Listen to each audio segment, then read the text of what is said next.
ste zadovoljni z uvrstitvami domačih laških mažoret? Super. Najstarejša skupina, ki je tekmovala v kategoriji senior, je osvojila prvo mesto med 5 zelo dobrimi skupinami. Medtem ko so v juniorski kategoriji smo imeli 2 skupini in obe skupini so osvojile medalje. Ena skupina je bila druga in ena tretja. Poleg tega smo imeli še kadetinje, v katerih so žal bile samo 2 skupine, so osvojile drugo mesto. Imeli smo pa še dekleta v duo in solo, tudi tam imamo nekaj medalj.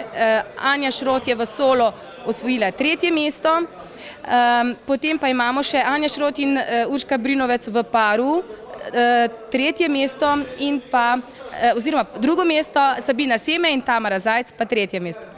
Ste takšen izid pričakovali ali ne?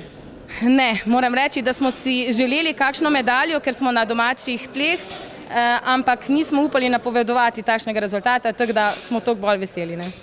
Ali boste torej v prihodnjem obdobju več pozornosti namenjali treningom mlajših skupin zlasti, ker so večje, boljše? Težko rečem. Zdaj smo res pripravljali se na to tekmovanje, intenzivno delali. Moram pohvaliti tudi dekleta, da kadarkoli smo rekli, da so treningi, so prišle, res smo delali, tako da zdaj pa malo počitka. Pa vendarle načrti? Še.